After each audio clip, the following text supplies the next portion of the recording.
성도 여러분 안녕하세요. 저는 오늘 상상할 수 없는 하나님의 수라는 제목으로 하나님의 말씀을 전하겠습니다.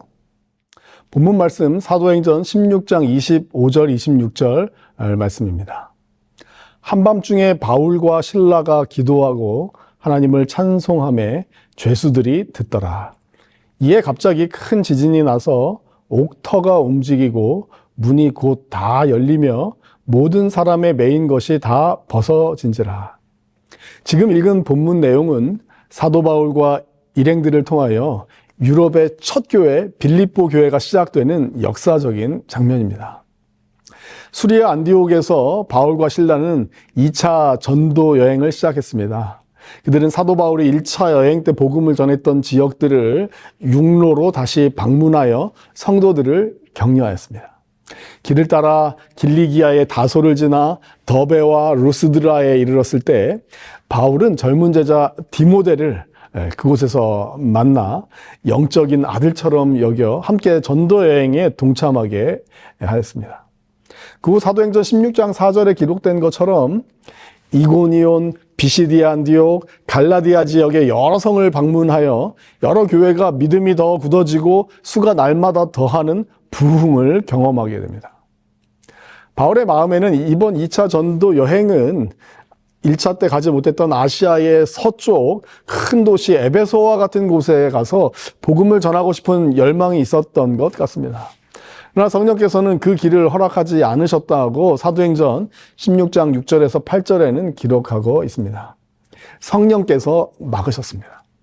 그렇게 아시아의 서쪽 끝까지 밀려나 항구 도시 드로아에 도착한 바울 일행, 그들은 더 나아갈 길을 모른 채 이곳에서 하룻밤을 보내게 됩니다.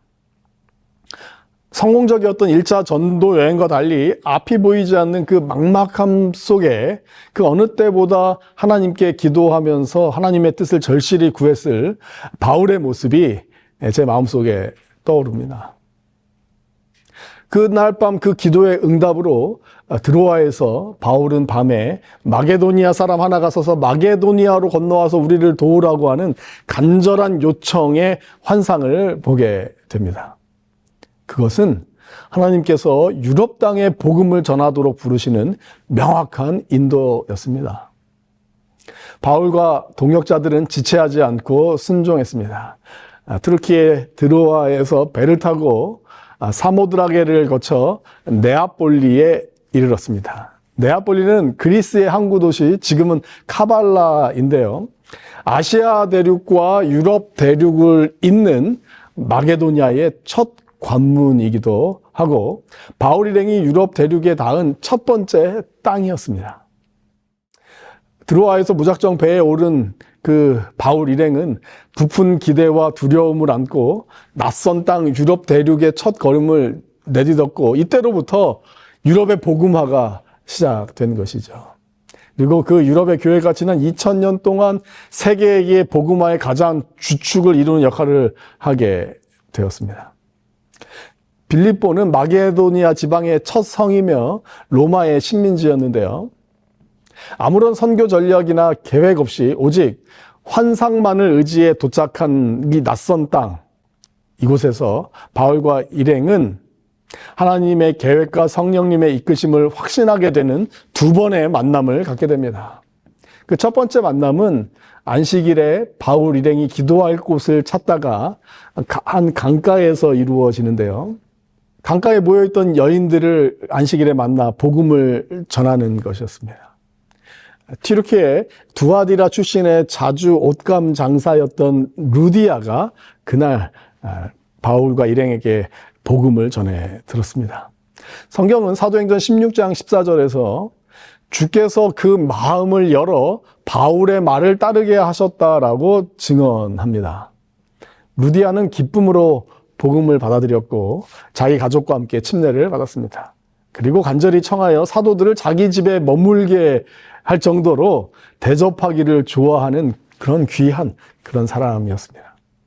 향후 2000년 동안 세계 기독교의 중심이 될 유럽 교회의 첫 도시가 빌립보인데 거기서 첫 번째 만난 루디아와 그 가족의 구원은 한 가정의 구원으로 끝나지 않았고 바울의 모든 사역에 앞장서서 돕고 후원하는 지지자이자 후원자가 되었습니다.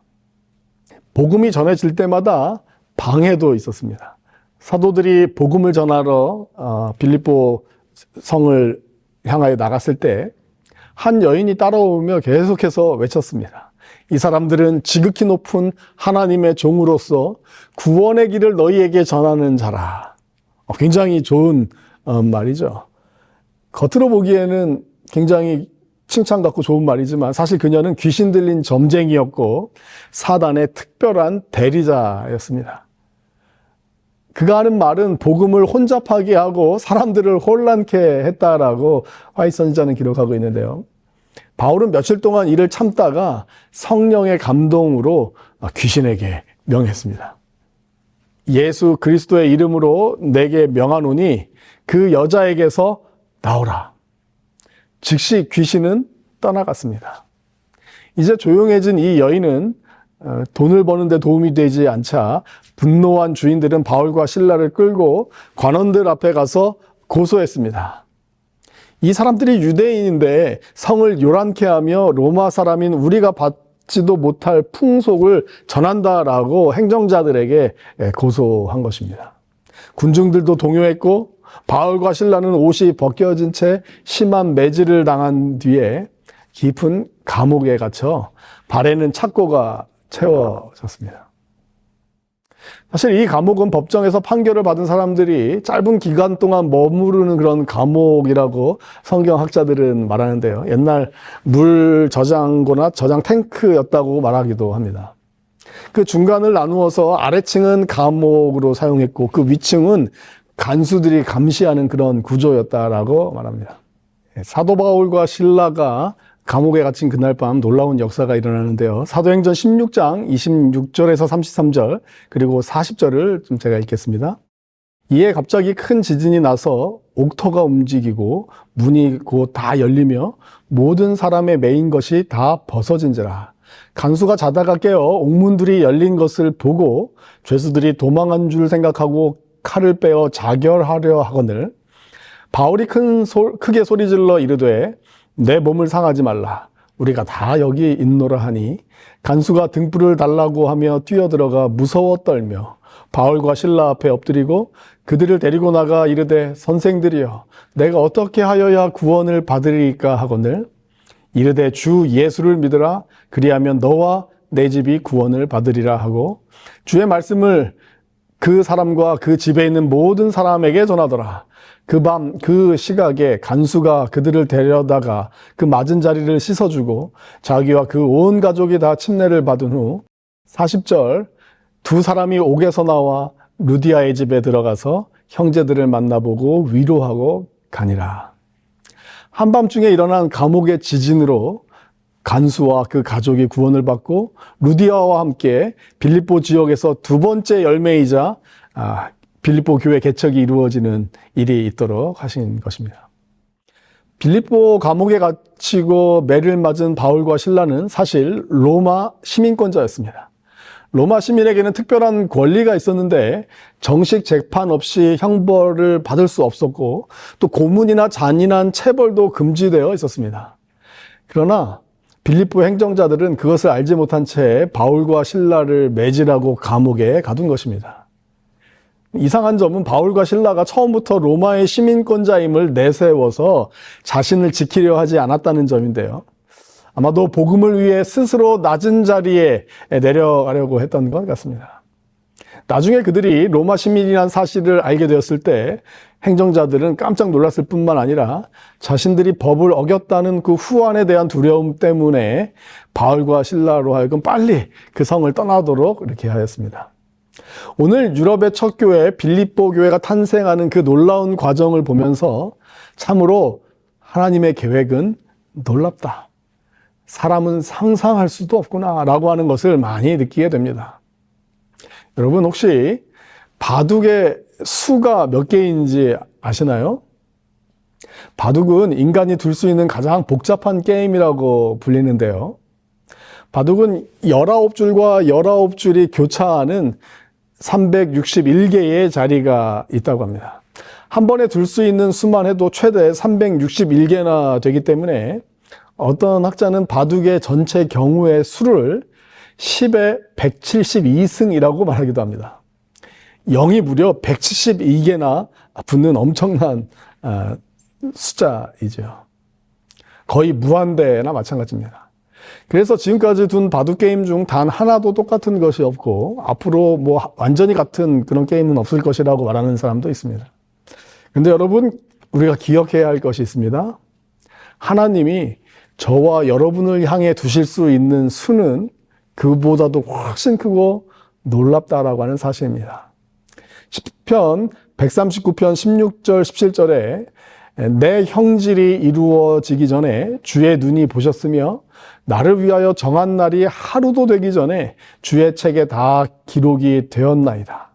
하나님이여, 주의 생각이 내게 어찌 그리 보배로우신지요, 그 수가 어찌 그리 많은지요 라고 기록하고 있어요. 우리가 흔히 쓰는 묘수라는 말은 장기나 바둑 같은 게임에서 기발하고 절묘한 수를 가리킵니다. 아무도 예상하지 못했지만 단번에 그 판세를 뒤집고 길을 열어주는 놀라운 수를 묘수라고 말하는 것이죠. 인생의 막다른 길에서 도저히 해결할 수 없을 것 같은 문제 앞에서 기발하게 하나님께서 길을 내시는 묘수를 우리는 섭리라고 부릅니다. 성도 여러분, 우리의 인생에도 때때로 막막한 순간이 찾아오지만 하나님께서는 언제나 우리의 상황을 새롭게 하실 놀라운 묘수가 있으십니다. 하나님은 우리가 상상할 수 없는 길을 여시는 분이십니다. 다시 유럽의 첫 교회 빌립보 교회가 세워지는 과정으로 돌아가 보면 2차 선교 여행을 떠난 사도 바울과 그 일행을 막으셨던 장면들을 찾아볼 수가 있어요. 사도행전 16장 6절, 성령이 아시아에서 말씀을 전하지 못하게 하시거늘. 7절, 무시아 앞에 이르러 비두니아로 가고자 애쓰되 예수의 영이 허락치 아니하시는지라. 사도행전 16장 18절, 이같이 여러 날을 하는지라 심히 괴로워하여. 19절, 바울과 실라를 잡아가지고 저자로 관원들에게 끌어갔다가. 22절, 옷을 찢어버리고 매로 치라 하여. 23절, 많이 친 후에 옥에 가두고 그 발을 착고에 든든히 채웠더니. 그들에게 찾아온 것은 이해할 수 없는 핍박과 실패와 가로막힘이었어요. 여러분, 우리가 기억해야 할 것은 지금 바울과 실라 이 전도팀은 개인의 어떤 이익을 위한 그런 장사 아니면 사업으로 떠난 것이 아닙니다. 선교 여행이에요. 선교 중입니다. 그럼에도 불구하고 가끔은 부흥과 은혜도 경험하였지만 2차 여행 큰 틀에서는 실패로 끝나는 듯이 보이는 것이죠. 하나님이 멈추게 하실 때, 실패처럼 여겨질 때, 하나님의 뜻을 몰라 깊은 감옥에 갇혀 두려울 때 바울과 실라가 행한 모습은 무엇이었습니까? 그것은 사도행전 16장 25절에 기록되어져 있는 것처럼 한밤중에 바울과 실라가 기도하고 하나님을 찬송하며 죄수들이 듣더라. 하나님께 기도하고 하나님께 찬송한 것이었습니다. 여기 한밤중이라고 성경에 기록된 이 시간을 우리는 정확하게 알 수 없지만 몇 시 정도 될까요? 만일 밤 12시에 일어났다면 11시 59분까지 그 1분 전까지 바울과 실라가 그 감옥에서 취한 행동은 무엇이었습니까? 이 장면을 화이트 선지자는 사도행전 213페이지와 214페이지에서 이렇게 기록하고 있습니다. 사도들은 저희가 처한 고통스러운 장소 때문에 극도의 괴로움을 당하였으나 불평하지 아니하였다. 칠흑같이 어둡고 황폐한 토굴 가운데서도 그들은 기도하는 말로 서로 격려하고 하나님께 찬양의 노래를 불렀다. 그 까닭은 하나님을 위하여 수치를 당하는 것은 가치 있는 일임을 알았기 때문이었다. 그들의 마음은 구속주의 사업에 대한 깊고도 열렬한 사랑으로 기쁨을 얻었다. 다른 죄수들은 놀라움으로 더 깊은 옥에서 흘러나오는 기도와 찬미 소리를 들었다. 그들은 비명과 신음소리와 저주와 욕지거리가 밤의 정막을 깨트리는 것에는 익숙하였으나 침울한 감방에서 기도와 찬양이 흘러나오는 것은 전에 결코 들어본 적이 없었다. 이 기도와 찬양 가운데 하나님의 묘수, 하나님의 섭리가 그 빌립보 감옥에서 펼쳐지기 시작합니다. 사도행전 16장 26절에 이에 갑자기 큰 지진이 나서 옥터가 움직이고 문이 곧 다 열리며 모든 사람의 매인 것이 다 벗어진지라. 여러분, 지진이 나기 직전 11시 59분 성령께서 여러분을 멈추게 하신 일이 해결되기 1분 전이라고 할 때 하나님의 기적, 하나님의 섭리는 항상 때가 있음을 기억하시게 되길 간절히 바랍니다. 지진이 나고 문이 열리며 그들에게 묶여져 있던 사슬이 풀렸죠. 저와 여러분 가운데 주님이 일하시기 직전인 11시 59분에 지금 처해 있는 분이 있다면 바울과 실라가 하나님께 기도했던 이 모습을 기억하게 되기를 바랍니다. 바울과 실라는 하나님의 때, 시간에 맞는 그 기적을 만나기까지 죄수들이 듣도록 하나님께 기도하며 격려하였고 찬양을 올렸습니다. 그들에게 일어나는 상황을 다 이해하지 못했지만 그럼에도 불구하고 찬양을 선택했습니다. 여러분이 기적 직전에 살고 있고 아무 일도 일어나지 않고 있다면 여러분들에게 도전을 드리고 싶습니다. 격려하고 싶고 용기를 드리고 싶습니다. 아무 일이 일어나지 않아도 옳은 방향으로 계속 나아가시게 되기를 바랍니다. 아무 일이 일어나지 않아도 계속 기도하고 찬양하시게 되기를 바랍니다. 하나님께서는 당신의 종들에게 은혜를 베푸는 것을 잊지 않으셨다. 온 하늘은 그리스도를 위하여 고통당하고 있는 사람들에게 흥미를 가졌고 천사들은 감옥을 방문하도록 보냄을 받았다. 그들의 발걸음에 땅이 진동하였다. 무겁게 빗장 걸린 옥문은 활짝 열렸고 죄수들의 손과 발에서 쇠사슬과 족쇄가 풀어졌으며 밝은 빛이 옥에 가득 찼다. 간수는 투옥된 사도들의 기도와 찬미를 놀라움으로 들었었다. 사도행전 215페이지에 있는 말씀입니다. 하나님은 성도의 기도와 찬양을 결코 잊지 않으십니다. 하나님이 막으셨을 때, 기도의 응답이 없을 때, 교회가 계획하는 일이 뜻대로 되지 않을 때, 때로는 자녀들이 마음대로 우리의 뜻대로 되지 않을 때 하나님 보시기에 여러분의 유익을 위한 것임을 믿고 기다려야 합니다. 바울은 하나님의 뜻과 섭리에 의해 빌립보 감옥으로 밀려 들어간 것이지 우연히 들어간 것이 아닙니다. 그는 가고 싶었고 이미 가 있어야 한다고 생각한 곳에 가는 것이 막혔지만 하나님은 아직 때가 아니라고 말씀하고 있는 것이죠. 이렇게 닫힌 문, 가로막힌 일들도 하나님이 열어주시는 문만큼이나 하나님의 섭리인 것을 잊지 않게 되기를 바랍니다. 하나님이 닫으셨다면 그것은 시간의 문제입니다.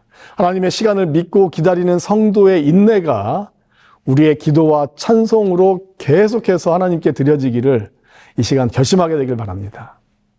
하나님의 계획은 자살하려 했던 간수와 그 집안이 주님을 믿고 구원을 얻도록 바울과 실라를 사용하시는 것이었어요.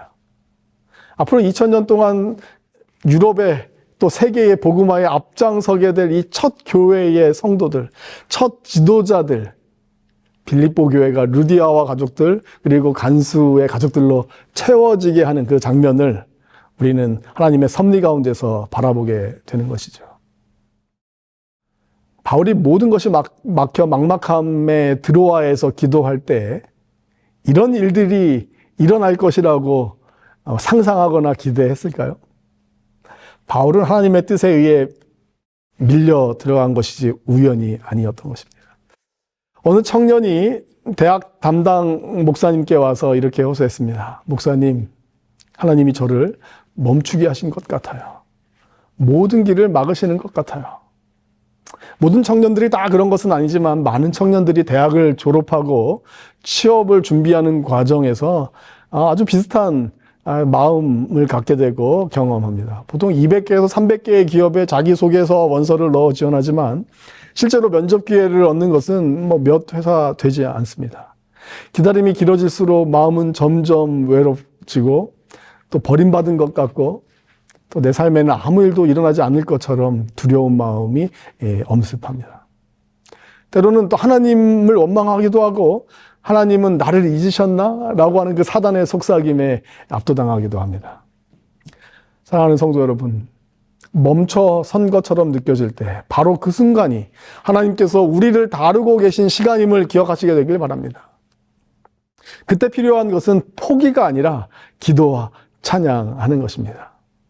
바울과 실라가 한밤중 감옥에서 기도하고 찬송했을 때에 하나님의 시간이 기적처럼 일어났어요. 닫힌 문이 열리고 묶였던 사슬이 풀리고 하나님이 준비하신 새로운 길이 열렸습니다. 성경은 한밤중을 전환의 시간으로 보여줍니다. 전환의 그 시간은 하나님이 가장 기뻐 일하시는 시간이지만 동시에 사탄이 가장 크게 낙심을 불어넣는 시간이기도 해요. 11시 59분. 하나님이 일하시기 직전 우리는 가장 지치고 포기하고 싶어지는 것이죠. 하지만 바로 그 순간이 하나님의 기적이 문 앞까지 와 있는 때임을 우리는 잊어서는 안 됩니다. 하나님이 나를 위하여 일하실 문턱에 있음을 기대하며 기도와 찬송을 주님께서 일하실 때까지 해야 하는 것이죠.